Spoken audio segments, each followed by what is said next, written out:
Estás escuchando La Nación Audio. A continuación, Camila Perochena y Martín Marimón recorren 40 años después la vuelta de la democracia, año por año, a través de las voces de sus protagonistas en Primavera Cero. 14 de junio de 1985. Alfonsín presenta por cadena nacional un nuevo plan económico que recibió el nombre de Plan Austral. Para el gobierno se trataba de un hecho épico.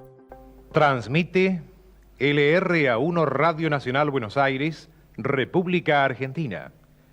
Hará uso de la palabra a continuación el señor presidente de los argentinos. Habla el doctor Raúl Ricardo Alfonsín. Nuestro país vivirá a partir de las próximas horas la puesta en marcha de decisiones definitivas. Así, pueblo y gobierno, iniciaremos juntos una acción de la cual depende el futuro de la Argentina. Vengo ahora a exponerles el plan de batalla para que entre todos podamos clausurar definitivamente el capítulo de la decadencia nacional. El año 1985 no solo fue el año del juicio a las juntas, como te contamos en el episodio pasado. Fue también el año del lanzamiento del Plan Austral, que por algunos meses logró algo que parecía imposible en la Argentina de los 80, contener la inflación. Además, el año se cerró con un triunfo electoral del gobierno, sacándole más de 8 puntos de ventaja a su rival principal, el peronismo, que para colmo iba dividido en 2 listas. Después de esas elecciones se iba a producir la consolidación de la llamada Renovación Peronista, liderada por Antonio Cafiero. ¿Cómo logró el gobierno de Alfonsín ese éxito en la lucha contra la inflación? ¿Qué fue la Renovación Peronista? Todo esto y mucho más vamos a hablar en el episodio de hoy. Bienvenidos a Primavera Cero, un podcast de La Nación y la Universidad Torcuato Di Tella que recorre la historia de la democracia argentina. Yo soy Camila Perochena. Y yo soy Martín Marimón. Porque con la democracia no solo se vota, sino que también se come, se educa y se cura.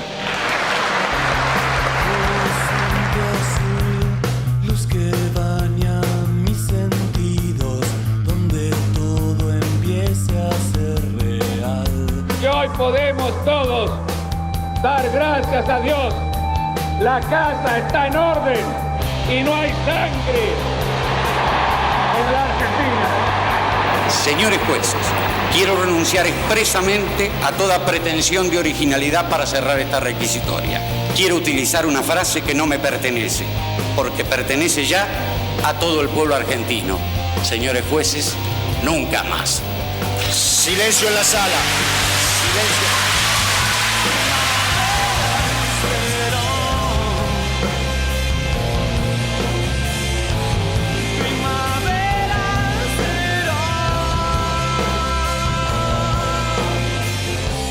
Hoy están aquí, junto a la Confederación General del Trabajo, para el logro de la reconstrucción y la liberación nacional. Ahí lo tiene Maradona, lo marcan 2, pisa la pelota Maradona, arranca por la derecha el genio del fútbol mundial, y es el tercer para Borruchaga, siempre Maradona, genio,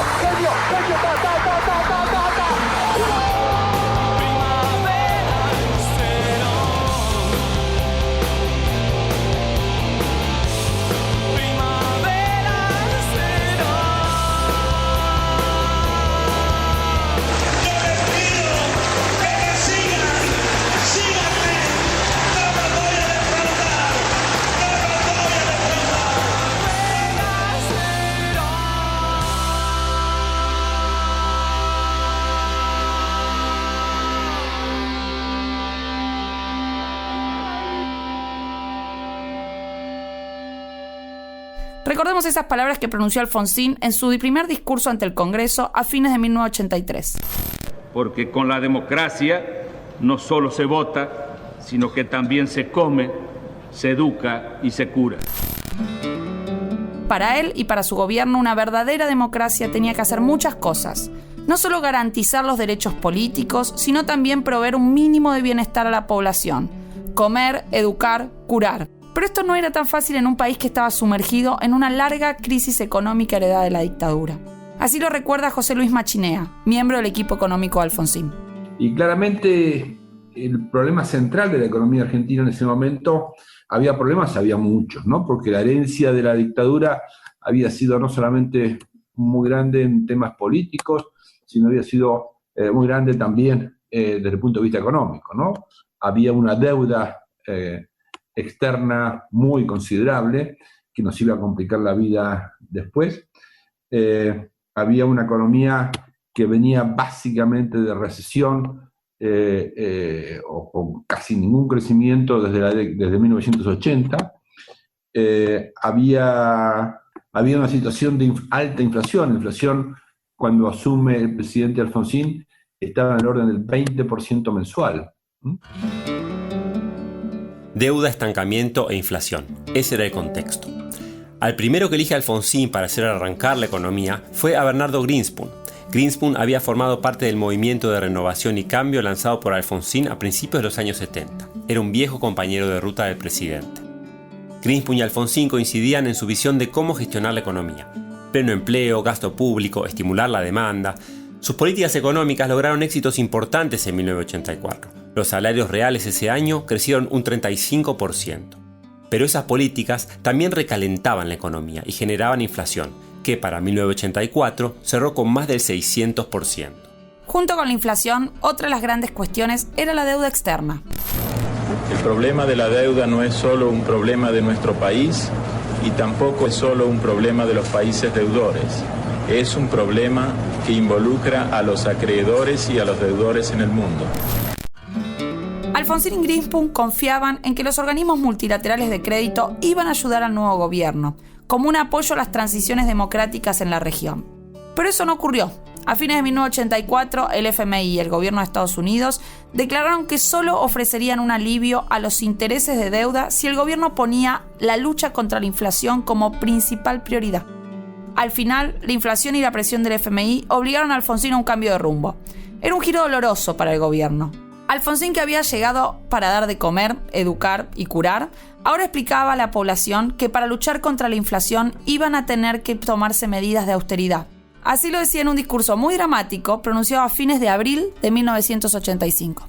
En este estado devastado, frente a esta economía desangrada, tenemos que dar respuesta a requerimientos populares y al mismo tiempo tenemos que ordenar la economía y al mismo tiempo tenemos que crecer. Esto se llama, compatriotas, economía de guerra, y es bueno que todos vayamos sacando las conclusiones. Y yo les digo hoy, en este acto, que por ejemplo no se puede esperar en este año un mejor nivel de vida, precisamente por la gravedad de esta situación. Como parte de ese giro, a principios de 1985 Greenspun renunció y su lugar lo ocupó Juan Zurril. Zurril era un economista con pergaminos académicos y con experiencia en gestión, pero sin trayectoria ni contactos dentro del radicalismo. Era alguien con un perfil más técnico y menos político, que le ofrecía además a Alfonsín un diagnóstico y un tratamiento novedosos para enfrentar la inflación. ¿Cuál era el diagnóstico de Zurril? Para él era cierto que la inflación era consecuencia del déficit fiscal y de la emisión. Pero Zurril pensaba también que la inflación provenía de lo que en lenguaje técnico se llama inercia inflacionaria. Así nos lo explicó Machinea. ¿Cómo se definían los salarios todos los meses y cómo se definían los precios todos los meses? Bueno, los salarios se definían básicamente con la inflación del periodo pasado, ¿no? Del mes anterior. Y los empresarios, o los que tenían que fijar precios, la referencia que tenían eran básicamente cuánto había sido la inflación del mes anterior. Ese no era la única variable relevante, pero era la más relevante. A eso uno podía agregarle, bueno, si de repente hay mucha incertidumbre, si de repente el tipo de cambio aumenta mucho, puede ser que esa regla no sea perfecta, pero hay cierta inercia. O sea, la inflación de este mes tiene mucho que ver con la inflación del mes pasado. Entonces lo que se trataba era de cómo hacer frente a esa inercia. No alcanzaba con que uno redujera la cantidad de dinero, redujera el déficit fiscal, etcétera, etcétera, porque, como digo, la fijación de precios era básicamente un resultado de la inflación del mes anterior. Entonces, si uno quería bajar la inflación de 30 a 2 o a 3% mensual, ¿cómo se hacía, ¿no? Entonces había que romper de alguna manera esa inercia.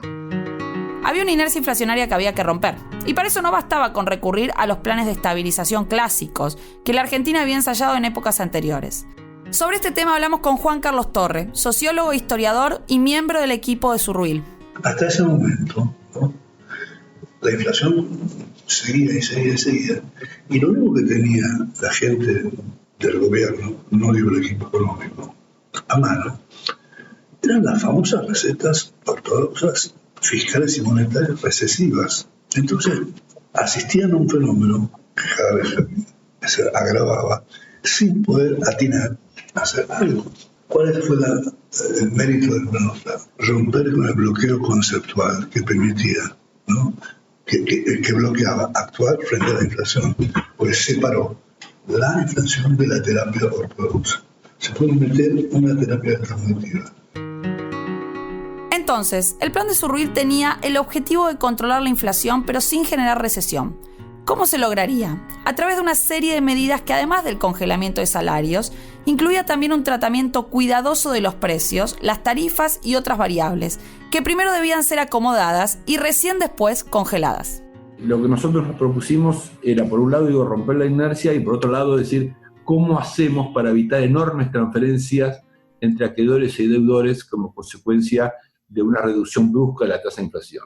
Desde el punto de vista de la inercia inflacionaria, nos propusimos fijar precios, ¿no? Y dijimos, lo primero que hicimos es acomodar los precios. Acomodar los precios quiere decir, había que entrar al programa al Austral con precios relativos. Cuando digo precios relativos, digo el nivel de tipo de cambio, el nivel de las tarifas públicas, más o menos que fueran razonables, ¿no?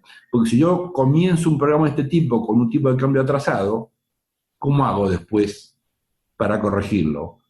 ¿Cómo hago sobre todo para corregirlo? Porque la medida que tomamos, la primera es congelamiento. Congelamos precios, congelamos salarios, y por lo tanto no había manera de acomodar precios relativos, ¿verdad?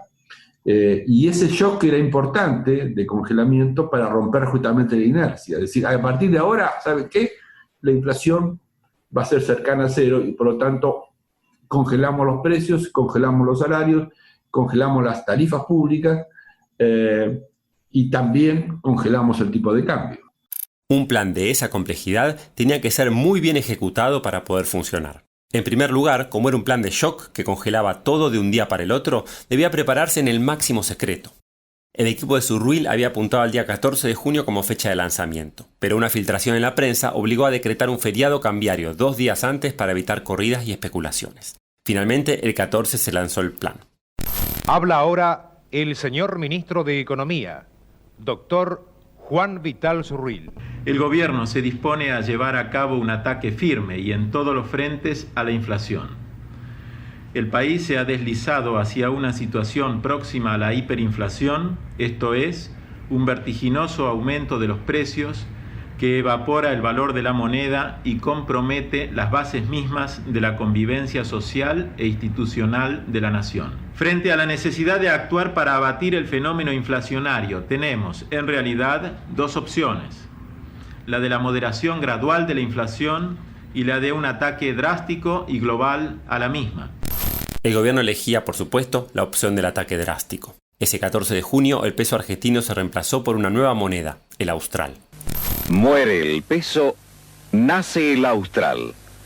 Un dinero fuerte y sano que no arrastra consigo la carga de la inflación. Ahora los argentinos vamos a terminar con la inflación. Cambia la moneda. Ahora rige el austral. Terminan los permanentes aumentos de tarifas. Para ponerlo en términos de la vieja moneda, un austral será equivalente a 1.000 pesos argentinos. A partir de mañana, los precios se expresarán en australes. Se sacarán 3 ceros a los precios. Como ejemplo, un artículo que antes valía 2.000 pesos argentinos pasará a valer 2 australes. Ahora, hasta el medio centavo tiene valor, porque la futura moneda de medio centavo de austral equivale a 5 pesos argentinos. El plan incluía también otros aspectos. Se congelaban precios y salarios, se congelaba el tipo de cambio, se frenaba la emisión y varias cosas más. Ahora hay una lista completa de precios máximos que ayuda a luchar contra la inflación. Señor comerciante, recuerde que su exhibición es obligatoria. Y usted, señora o señor consumidor, tenga en cuenta que los precios que figuran en la lista son precios máximos, no precios fijos. O sea que si camina, puede encontrar precios más bajos todavía. Tenga la lista siempre a mano. La ayudará a cuidar el centavo que ahora tiene valor. Ganarle a la inflación es comenzar a crecer. Luego del golpe inicial, un segundo paso era mantenerse firmes en el rumbo, como para generar confianza. Los miembros del equipo de Surruí recuerdan las dificultades de las primeras semanas de implementación del plan. Aparecían presiones de todo tipo. Los empresarios pedían autorizaciones para aumentar precios, los sindicatos pedían aumento de salarios. Incluso muchos funcionarios del propio gobierno desconfiaban del plan y creían que era necesario volver a políticas económicas más expansivas. En este clima era esencial que los resultados fueran rápidos. Y así fue. Esto recuerda Juan Carlos Torre.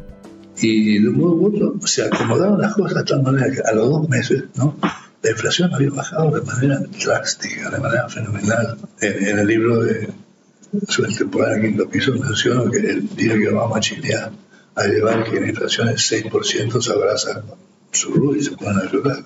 Pero la emoción que había en esa jugada era muy fuerte, era saltar al vacío. No había red, era la primera vez que se hacía. ¿Cómo fue posible ese éxito tan rápido? El secreto inicial y el acomodamiento de precios relativos fueron algunos elementos clave. Machiná menciona otro factor que ayudó. Me acuerdo que nos fue muy bien porque la inflación bajó, y sí, bajó. Con ese congelamiento hubo... O sea, nosotros no teníamos capacidad de controlar los precios, ¿no? Dijimos congelamiento de precios, pero la capacidad de congelar los precios nuestra era cero. Y por otra parte, todo el esquema de control de precios que había previamente había sido desmantelado por el gobierno militar. Así que lo nuestro fue básicamente un golpe a las expectativas. Y una de las características de ese golpe a las expectativas fue que la gente, de alguna manera, nos ayudó a controlar el precio. La gente iba por los negocios y cuando veía que había un aumento de precios, protestaba. El Plan Austral fue lanzado en junio del 85. A partir de agosto y hasta diciembre, la inflación fue baja, bajísima. Del 600% anual que mencionamos, que equivalía a más del 50% mensual, se pasó a un 2,5% mensual. Hace un año, el gobierno puso en marcha el Plan Austral. Y hoy hemos controlado la inflación. A pesar de las dificultades, estamos mejorando. Y es justo que usted lo sepa porque se logró con su esfuerzo. Un año después, estamos mejor. Hoy sabemos que ese éxito duraría muy pocos meses. A lo largo de 1986 comenzarían nuevos aumentos de precios y eso llevaría a una nueva escalada inflacionaria, peor que las anteriores. Pero eso es tema para los próximos episodios. A fines de 1985, esos nubarrones no se veían todavía en el horizonte. La economía atravesaba también una primavera, fugaz pero contundente. Este clima positivo se trasladó al humor social. En noviembre del año 85 se realizaron las elecciones legislativas. Se renovaba la mitad de las bancas a diputados y era una prueba para el gobierno de que sus logros en materia de política militar y económica eran bien recibidos por la sociedad. Ya viene el presidente Alfonsín a emitir el sufragio. En este preciso momento el doctor Raúl Alfonsín emite el sufragio.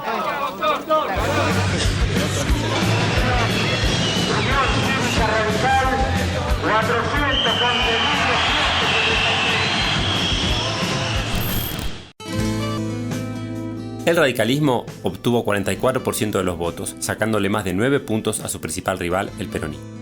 Consiguió mayorías en todas las provincias excepto en 4. El gobierno estaba en su clímax. Para el peronismo, en cambio, estas elecciones fueron obviamente una dura derrota, pero tuvieron también otro significado. Por debajo de la mala performance electoral, las listas y candidaturas peronistas reflejaban una transformación que estaba ocurriendo en el partido. En la provincia de Buenos Aires, el distrito electoral más numeroso del país, el peronismo fue dividido. Estaba por un lado la lista oficial del PJ Frejuli, conducida por Herminio Iglesias, y por otro lado la lista de un frente disidente, conducida por Antonio Cafiero. De estas dos listas, la que más votos obtuvo no fue la oficial, sino la de Cafiero, y por mucho, 27%, contra menos del 10% de la lista de Herminio. Estas elecciones fueron un punto de inflexión. A partir de aquí comenzó el predominio de la renovación peronista. ¿Pero qué era la renovación peronista? Escuchemos a Marcela Ferrari, investigadora de la Universidad Nacional de Mar del Plata. Porque ¿qué es la renovación finalmente? Es la incorporación de metodologías, de cambios y de recambios de la dirigencia política a través del voto directo de los afiliados y evitar la existencia de estos elencos intermedios que se ubicaban en los cuerpos, pongámosle, qué sé yo, el Congreso partidario, el Consejo partidario, que eran los que finalmente terminaban definiendo las candidaturas.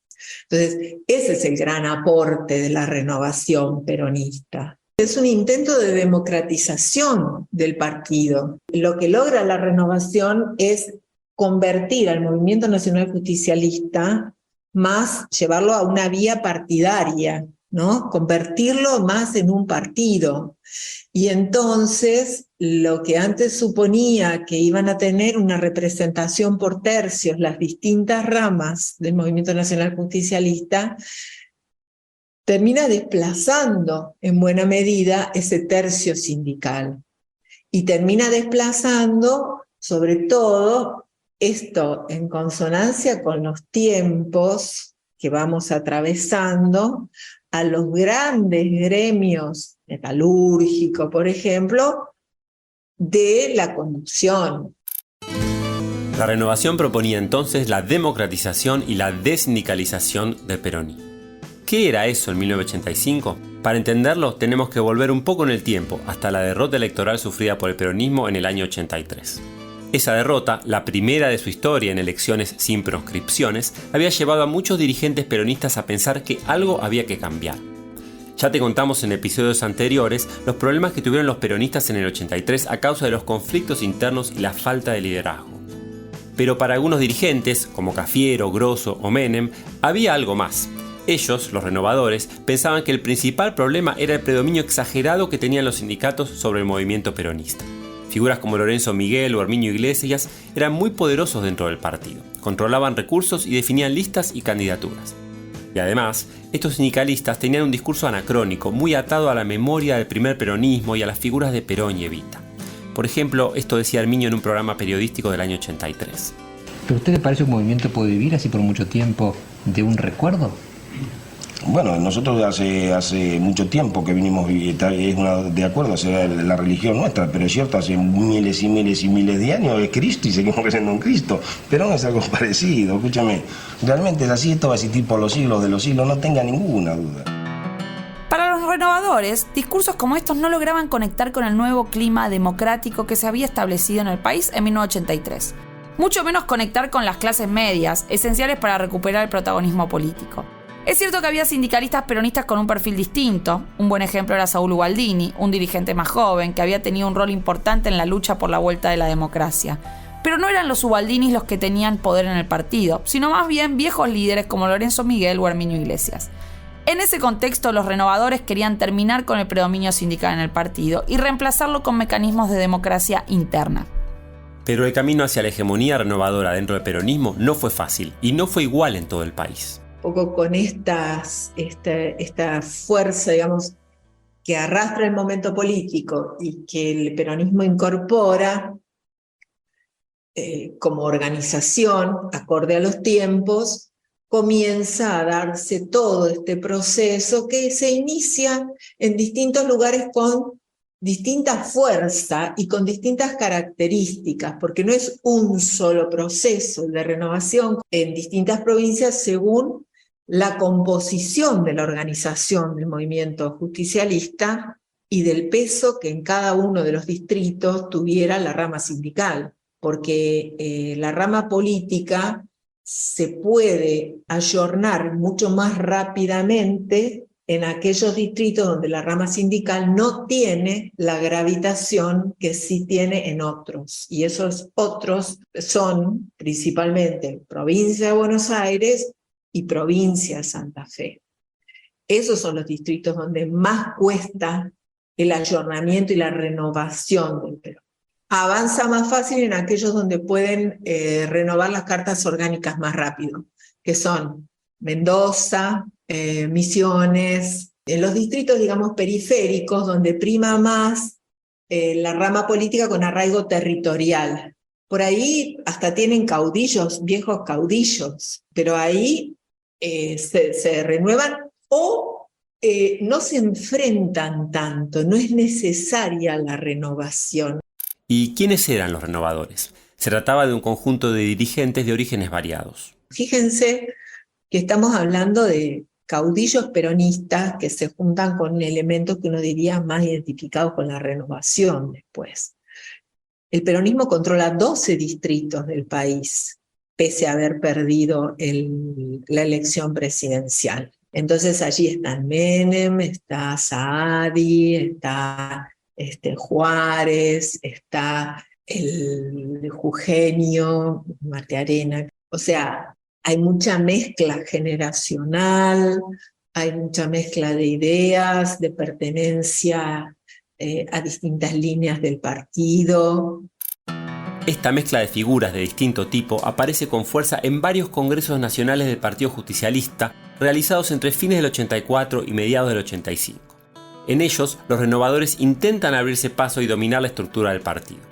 Uno de los más recordados fue el congreso que se organizó en Río Hondo, Santiago del Estero, en febrero del año 85. Para Marcela Ferrari, ese congreso fue clave. Cuando se reúnen en Río Hondo, allí, bueno, la mayor parte de las delegaciones del país apoyan este congreso, esta renovación peronista. Y en ese congreso se decide una conducción, y la conducción queda en manos de Menem, Cafiero y Grosso. Y además se decide que se va a intervenir al peronismo de la provincia de Buenos Aires justamente porque se desea inhabilitar la conducción de Herminio Iglesias y se envía como interventor del partido a una especie de lugarteniente de Carlos Juárez de Santiago del Estero. ¿Por qué las autoridades nacionales del Congreso partidario querían intervenir Buenos Aires? Como vimos, era uno de los distritos en los que la renovación se enfrentaba con más resistencia. Encima, además del predominio del ala sindical, el propio bando renovador atravesaba un conflicto interno entre dos líderes con estilos muy distintos. Por un lado estaba Antonio Cafiero y por el otro Eduardo Duhalde. Cafiero era un dirigente muy prestigioso, que había sido funcionario ya durante el primer peronismo y luego ministro de Economía durante el gobierno de Isabel. Aeropuerto Internacional de Seiza llega hasta aquí el doctor Antonio Cafiero. Doctor Cafiero, prácticamente ministro de Economía, ¿cuál es concretamente su situación? Bueno, yo he sido llamado por la excelentísima señora presidenta, quien voy a entrevistar dentro de unos momentos. Tenía una larga trayectoria, pero como veremos en futuros episodios, ninguna experiencia como gobernante ni como candidato.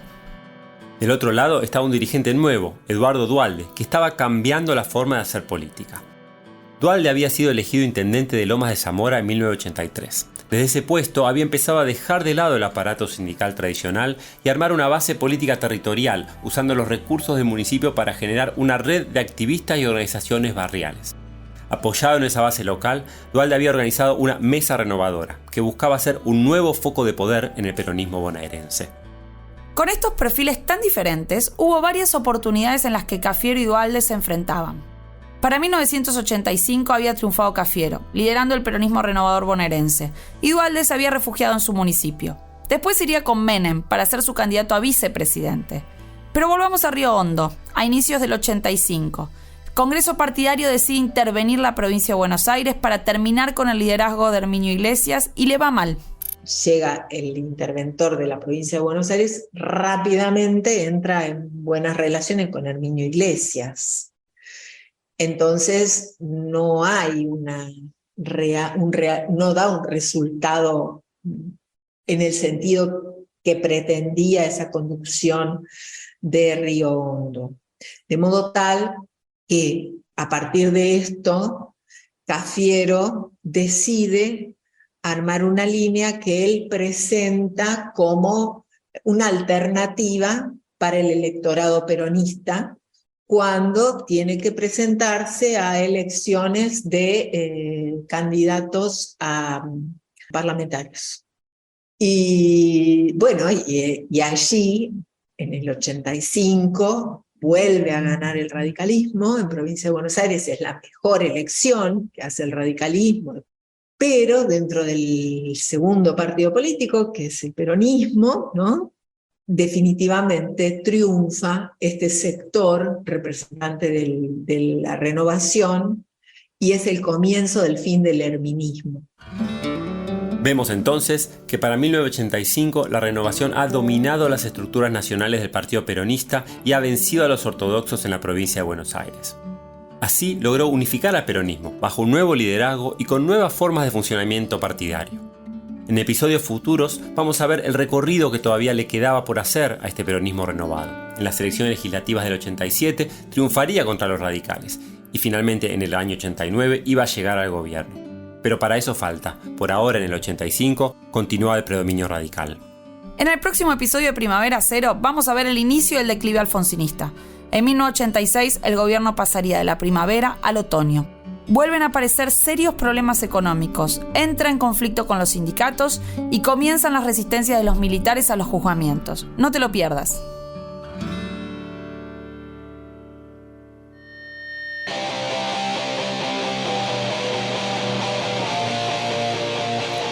Agradecemos a José Luis Machinea, Juan Carlos Torre y Marcela Ferrari por su participación en el episodio de hoy, y a Florencia Di Bartolo por el trabajo de investigación de archivo. Esto fue Primavera Cero, historias de la democracia argentina. Nos vemos en el próximo episodio.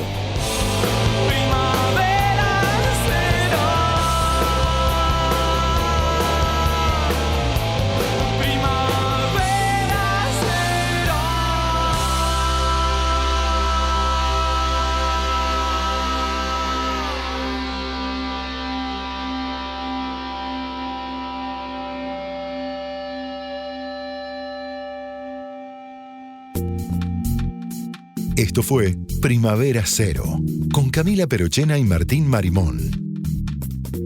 Escucha todo el contenido de La Nación Audio en www.lanacion.com.ar/podcast. Sumate para no perderte ningún episodio. Estamos en Spotify, Apple Podcast, Google Podcast y en tu reproductor de podcast favorito.